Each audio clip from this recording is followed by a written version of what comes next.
Everybody's able to join us on Zoom and here. So we have Dr. Yek here for the Head Talk today. She is a clinical psychologist in Walker, specializing in people with cancer and who've undergone transplants, and is here to talk about what I think is a really interesting topic that we don't really get too much about. I know I haven't. Yeah. So I'll let you take it from here. Sure, thanks. And thanks to everyone to be with me this Thursday lunch, half hour with me. So yeah, like Dr. Steele mentioned, I am a clinical psychologist, specialized working with transplant patients and cancer patients. I don't do hypnosis actually as much as I did before, but I still have like 1 or 2 cases that I still do hypnosis with. So I'm here to kind of talk to everyone about clinical hypnosis, hopefully kind of remove a little bit of the shroud of mystery around it. I do not plan to teach anyone to do hypnosis within 20 minutes.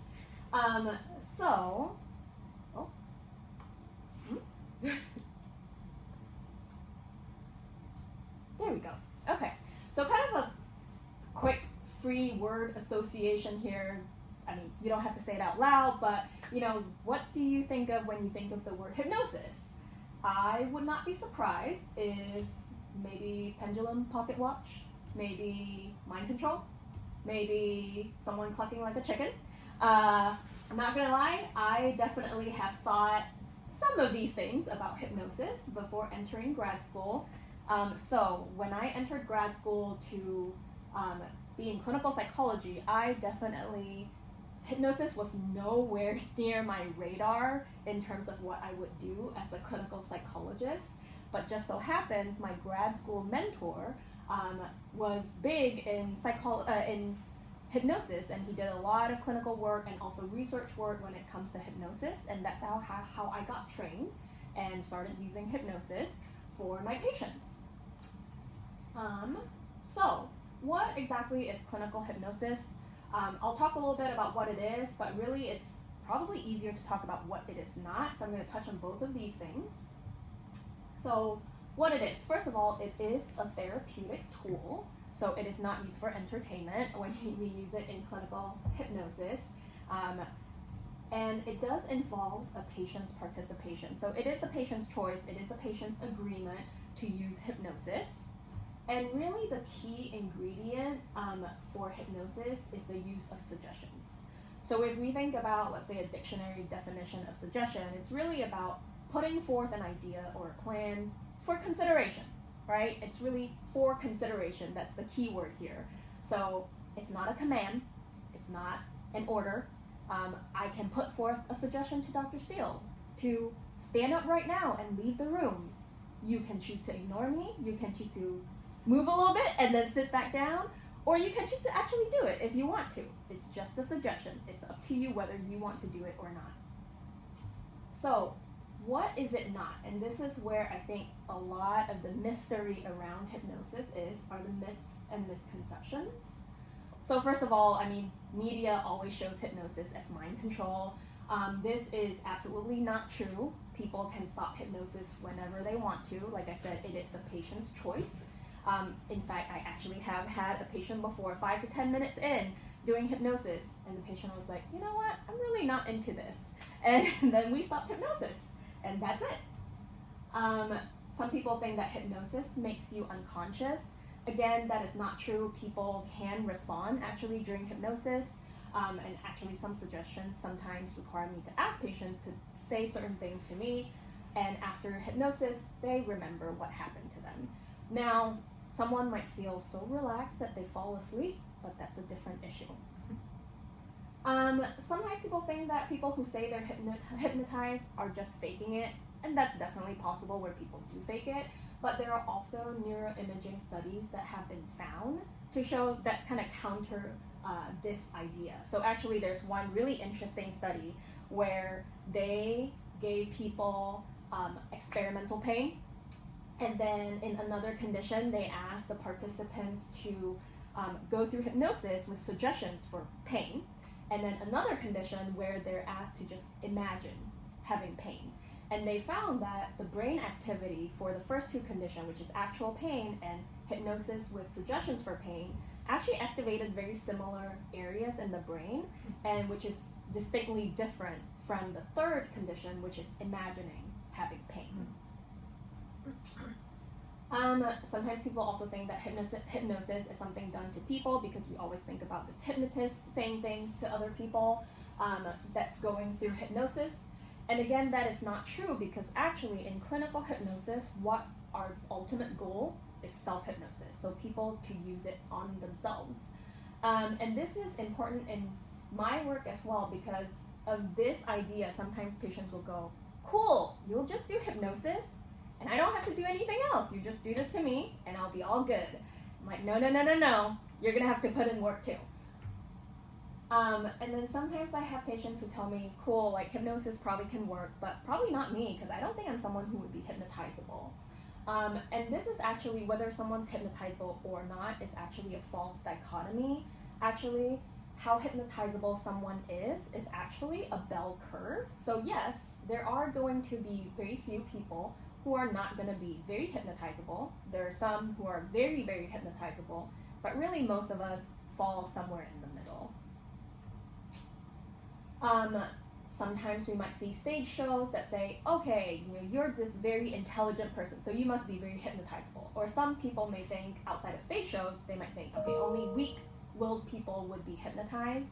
And again, this is not true because research has shown that really there's no personality characteristics that's correlated with, that's really any significant correlation with hypnotizability. Some people might think there is a right way to experience hypnosis, so what I usually tell patients is, in fact, the only wrong way to experience hypnosis is to try to find the right way to experience hypnosis. There are so many different ways for people to experience hypnosis, and we all have our differences, and usually trying really hard to feel it or experience it in a certain way can actually backfire. And then finally, some clinicians, and I definitely was one of them initially, thought that hypnosis is actually going against evidence-based treatment, for example, CBT. And actually, as time goes on, hypnosis is less and less used as a standalone treatment, and in fact, hypnosis is often used as an adjunct to kind of deliver, for example, CBT. So, what is clinical hypnosis used for? It's important to note that hypnosis really before the use of general anesthesia, hypnosis was really the main pain control for guiding people through medical and surgical procedures. Kind of freaks me out too when I think about that. But because of that, most of the studies that have been done on looking at the efficacy of hypnosis is when it comes to pain and distress related to medical procedures.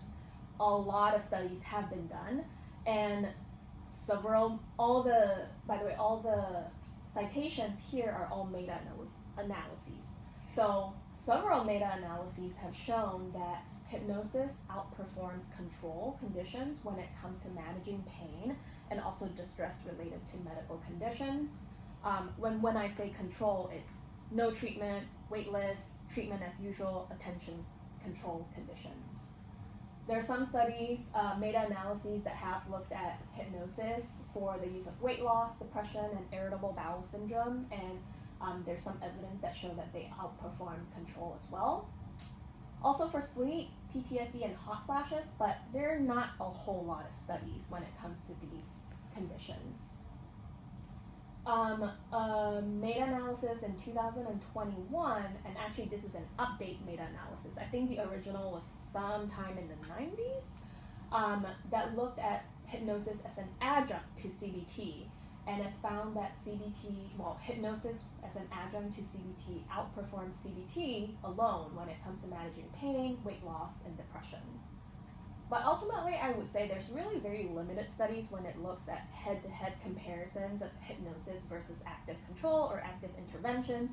So I would never tell a patient, for example, oh, hypnosis is definitely better than CBT when it comes to managing pain.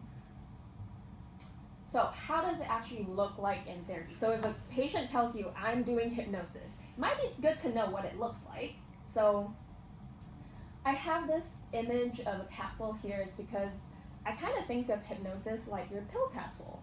It's a capsule that holds some of the ingredients of your medications. So if, let's say, I'm delivering CBT, right, hypnosis is a vehicle that helps me to deliver CBT faster to my patients. And so if I think about therapy, kind of zooming out what the process looks like, it's not that different big picture wise compared to, let's say, doing CBT. So you're going to start off with a diagnostic interview, right? You really want to make sure to build rapport. You want to figure out what's the patient's treatment goals. And then you come up with a treatment plan, right? So if, let's say, I have a patient who's here for pain, and then from my diagnostic interview, I go, you know what? They tend to catastrophize whenever they have pain. They tend to overdo it when they have a good day, and then they crash, right? They're not sleeping well. These are the things that I'm going to target. So when I talk to them about the treatment plan, I'm going to talk about these things. I use CBT to treat these things. And then I can say, well, I can also use hypnosis to reinforce some of these things. And then when it comes to the therapy sessions, if you're using hypnosis, a big part is really debunking myths about hypnosis, kind of like what I did, hopefully, earlier. You might have a session or sessions that actually use hypnosis, and my next slide will kind of give you an idea how that looks like. And then it doesn't mean that you don't do other things. So for example, if you want to do ABC worksheets or thought records, cognitive restructuring, you can still use your therapy sessions to do that. And then if you're teaching patients hypnosis, like I said, an ultimate goal when it comes to hypnosis is self-hypnosis so that they can practice it on their own. So one of your sessions, for example, might be focusing on teaching them self-hypnosis. So when you do hypnosis during a therapy session, how does that look like? Well, first of all, I'm going to prepare the patient for hypnosis. So what that means is it really works best when it's individualized. So I tend to include visual imagery during my hypnosis. So I might ask them, if you want to go to a safe place today, where would you want to go? They tell me the beach, whatever it is. I'll ask them for, details, probably like how you would do with visual imagery. What's the color of the sand? What do you hear? Yada, yada, yada. Then I will tell them what to expect. So later on when we do hypnosis, I'm going to ask you to close your eyes. Then I'm going to give you suggestions for you to feel relaxed. I'm going to give you suggestions kind of using what you told me about the beach scene and use that. And I'm going to give you suggestions to relax, to feel no pain, yada, yada, yada, so that they know what to expect. And then usually at this time, I will also ask my patient to whip out their phone and start to hit record, because they can then record the session, and if they like it, they can delete it if they want to. I always tell them it's your choice. But if, let's say, you want to practice, you have a recording right there. Then we go into hypnotic induction. Hypnotic induction is really just a term to say that you're signaling the patient that you're going into hypnosis. So then my voice would kind of change, my pacing changes a little bit to kind of tell them, well, it's time for hypnosis. And there are different ways of doing hypnotic induction. You can do your usual CBT techniques like progressive muscle relaxation and imagery. So for example, I might say, as we go into hypnotic induction, I might say, all right, well, close your eyes. And each time, that I say the word relax, just notice your breath going up and down. And you might notice a wave of relaxation starting from the top of your head, going all the way down to your feet, starting with the forehead, neck, shoulders, and so on and so forth. And then we deepen that. Deepening just means I'm helping the patients to become more deeply involved in the hypnosis sessions. And most scripts use a countdown method. I also infuse some imagery into it. So for example, I might say, well, as I count from 10 down to 1, with each number that I count going deeper and deeper into hypnosis. 10, taking a deep breath, perhaps starting to see bits of blue, white sand in the distance. 9, the colors becoming more vivid, maybe even feeling sand underneath your feet, and then so on and so forth.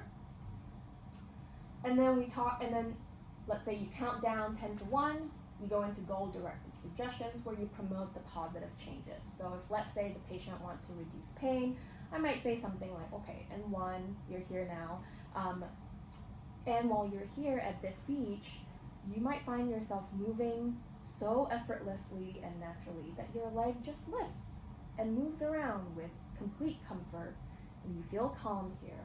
And I can even infuse, again, let's say cognitive restructuring or acceptance ideas or techniques from other therapies in here. So for example, I might say something kind of similar to ACT, the hidden observer when it comes to ACT. I might say, and sometimes we might have thoughts that come and go in our minds, and we can trust that our brains to be a wise observer, being able to just notice them coming and going, not having to attach to any one of them, and just letting them come and go. So I'm also using things from other therapies to kind of be infused in my hypnosis session. And then we also do post-hypnotic suggestions. They're usually around the same time as the goal-directed suggestions. And these are just suggestions for the positive effects to continue even after hypnosis. So for example, I might say, you might start to find that these comforting feelings and calmness continue for minutes, hours, or even days long after today.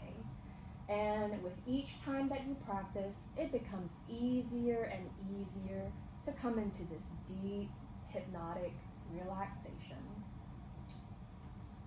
And then you alert them. So let's say I'm going to count from 5 to 1, with each number that I count becoming more and more alert. 5, starting to open your eyes slowly. 4, being more aware of your surroundings, yada, yada, yada. And then once that is done, it's really important to discuss with the patient about their experience, because this is where they might tell you, you know what, I really didn't like your tone just now, or it was really boring, or there are certain things that they really like, or maybe they wanted to go to the beach, but as she went, or the patient went to the beach, they start to think of other positive experiences, and then you can incorporate that for future hypnosis sessions. Or let's say this is the time where you find out there might be some myths still going on. So for example, I have a patient who said, I was trying really hard to make sure to think of this specific beach and following whatever you say. But then I was thinking of another beach, and so that wasn't right. And so that's a time for me to educate them. You know what, it's really okay to kind of go with what experiences that come. And then finally, again, homework. So this is the time where I tell them, now you have a recording. If you like this recording, use this for daily practice. Okay, in terms of exercising caution, so if let's say you want to learn more about hypnosis and you start to use hypnosis, these are some things to consider. Or if let's say you're a clinician who has a patient who is seeing someone for hypnotherapy, and you just might want to listen or, hear for some things that to look out for. So number 1, is there informed consent, right? So sometimes patients might say, because of religious reasons, I don't want to do hypnosis. And that is totally fair. Then let's not do it. But if let's say your patient says, you know what, I tell my hypnotherapist I don't want to do it, but they're still trying really hard to persuade me, we're kind of getting into maybe some red flag territory there. Is there competence or training? So you might even encourage your patients to ask, what was your training when it comes to hypnosis? Where did you learn it? Who have you done it with? What conditions have you helped people with? We want to be careful about false memories. So in the 90s, there were a lot of cases of hypnotherapists using hypnosis to uncover memories of abuse, which were false, ended up to be false. So if you have a patient who tells you, yeah, I'm going to my therapist, and my therapist is using hypnosis to help me uncover memories, that is not a good sign. And as therapists, we really do not want to use hypnosis to treat conditions if we don't have other forms of treatment for that condition without hypnosis. So if let's say a patient says, I'm seeing this therapist using hypnosis for pain, but the therapist does not have any other treatment in mind to help with pain if they're not using hypnosis, that's again not a very good sign. Hypnosis also may not be the most suitable for people with dissociative tendencies or people with impaired reality testing, so we want to be careful with that. We especially want to be careful, let's say, when patients who have tendency, let's say, to dissociate or start to have flashbacks or a very negative or very traumatic memories coming up. So we want to be careful with that as well. And finally, being careful of not using hypnosis in a way that contraindicates treatment. So a good example, let's say, is PTSD. So we know that avoidance is really the big driver when it comes to maintaining PTSD symptoms. So if a patient says, yeah, I'm doing hypnosis, and the therapist tells me that once we use hypnosis, I will just forget all about my trauma, and whenever memories come, I can just forget all about it and avoid it. Again, that is not a good sign because now you're using hypnosis in a way that contraindicates what actually helps with treating PTSD. So, 20 minutes, don't have a lot more to say, so if you want to learn more, here are lots of, different kinds of associations or societies that you can turn to. There's Division 30 of the American Psychological Association, there's SESH, there's ASH, I believe ASH, which is ASCH, I believe ASH has directory for you to find people who are certified with them. There's the National Pediatric Hypnosis Training Institute. And finally, I want to just put a plug. I mean, I am not being paid by them or anything, but Mount Sinai actually has a grant-funded program to offer a completely free online training in teaching people to use hypnosis for cancer pain. It is offered, according to their website, only for providers who work with patients with cancer, especially patients with cancer pain. So that's a really good resource, and again, it's free, completely virtual. I've used it myself and thought it was really great. But I think I'll stop here so that people can ask questions. Thank you, Dr. Yek. Let me see if there's anybody in the room or online that's. How can?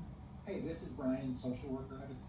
I have a question. Yeah. Hey, loud and clear, Brian. Hey, perfect.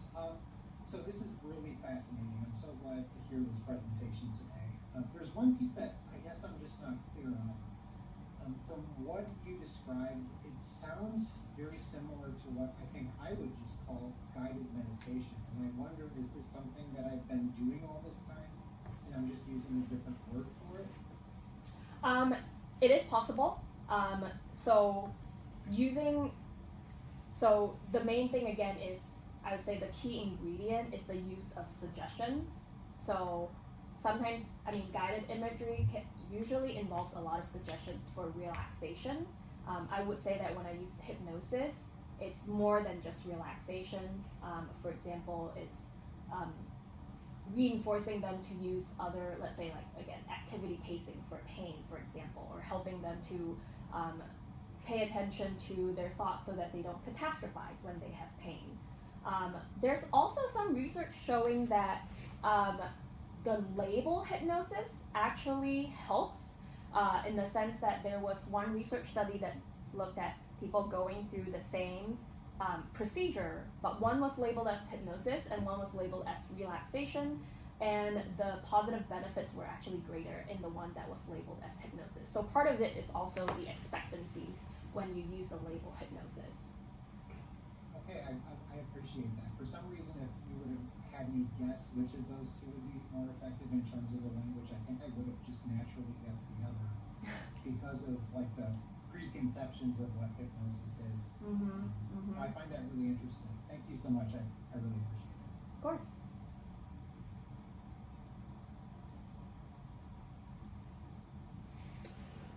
So yeah, there's so much here to talk about. I know 20 minutes is not enough. One thing. So I knew a psychiatrist who used hypnosis, and one of the reasons that he used it was that he felt that that it had more immediate effect, so that this person worked with athletes, and so if the pitcher hits a batter, now he can't throw a strike.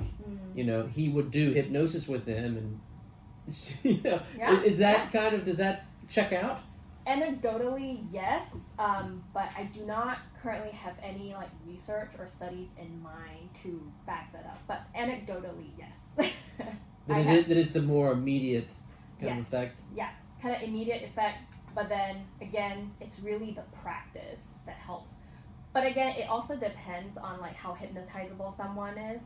I can tell, and I tell patients this anyway. Like, I personally am not super hypnotizable, actually. But with practice, I've gotten better at it. So if someone starts out not, maybe they have certain misconceptions about hypnosis, or they're not as hypnotizable, you probably might not see that like immediate effect. But with practice, right, you usually can see it working pretty well.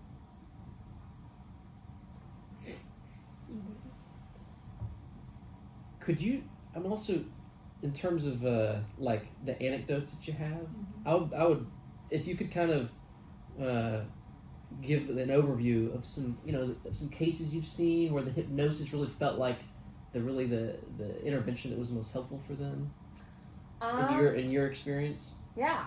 So I've mainly used it for pain. So there was one where she was having a lot of pain and, you know, doing like just usual relaxation. Like I've done like, for example, progressive muscle relaxation, deep breathing, and really get visual imagery with this patient. And then and she would say like, you know, I felt relaxed, but, you know, I still feel the pain. But we did hypnosis, and she said, well, I still felt very relaxed. But she said like, yeah, I kind of didn't feel the pain. But I mean, the pain came back, I mean, like shortly, you know, after the hypnosis session. But she said that, you know, during the hypnosis session, I did not feel any pain at all. And that was pretty great. And that would have been with your suggestion, you feel no pain now. Something like that. Yeah. That's the extra bit that really makes it hypnosis. Yes. That suggestion. It's really suggestions. And again, it's really up to your kind of creativity and your like collaboration with the patient to decide what kind of suggestions to use. I know actually a colleague of mine, not a UMS, but a colleague of mine actually like with a younger patient used Harry Potter suggestions during hypnosis, and it really worked. How do you mean?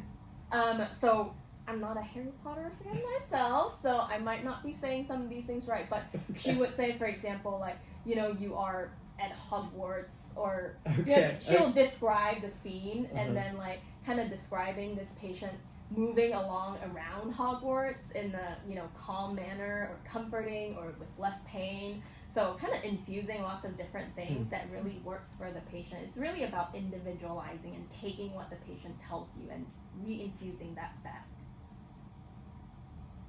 How long in a session is the actual hypnosis? Like, because there's a lot that you talk about that you go through in a session when you're going to hypnotize somebody. So how long is the actual hypnosis?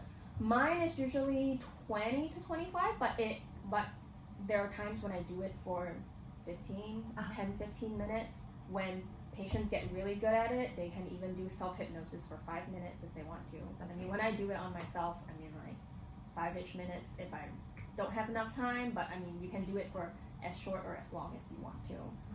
But I would say standard, when I start out with someone, it's somewhere between 20 to 25.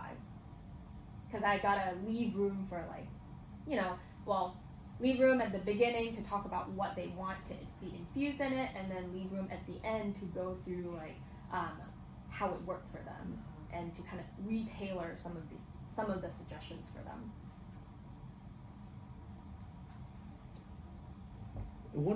Maybe one last question, Sure. unless would be, so this has been around a long time, and it's clearly potent. It does something. Yeah. It also seems like, you know, the fact that our presentation is demystifying and making awareness, it's kind of, we've lost it to some extent. And so I'm just curious about your thoughts about that and what we can do to make sure that it doesn't become extinct, and how it can be kind of kept alive in some way. What do you mean become Like to where nobody knows how to do it. like you might be the only person here I don't know who Right. knows how to do hypnosis. Uh-huh. So you can tell us about it. Yeah. There might be places where there's nobody who does it. Yeah. So I think it might, I mean, now with more research and I guess more people being open-minded to presentations like this, I think that really helps. I also think this is why I'm also plugging the Hypnosis for Cancer Pain a lot, because I think that's a really great way to bridge the gap between, you know, knowing that the potency of hypnosis and the gap of like really not, like kind of like you said, not many people are trained in hypnosis, and I think that Mount Sinai is actually doing really great work to kind of bridge that gap. Yeah, I don't know, apart from like kind of having just supervisors supervising trainees to do that, and graduate school involving more training, but I think now I don't see a lot of graduate school actually training people in hypnosis. So I think, you know, whatever ways we can demystify it and make hypnosis training more accessible, that's great. And again, that's why I plug HCAP so much, because I just think it's a great program. In that grant and that program, so a clinician can get training through that Yeah. to do it. That's Yeah. specifically for cancer pain. Yes. Okay. Yeah. And I believe when I signed up, they did ask, like, you know, how often do you work with patients with cancer? And yeah, Mhm. so they do ask about that. I'm not as familiar or know about other training programs for other conditions or symptoms. Okay. Well, thank you very much, Dr. Yek. That was really Of wonderful. course. And thanks to the folks who are able to join us. If there are talks you want to hear, email me or Dr. Wilbanks or anybody on the education committee. We can see about getting talks on things you're interested in. Okay, thanks. Thanks. Thank you.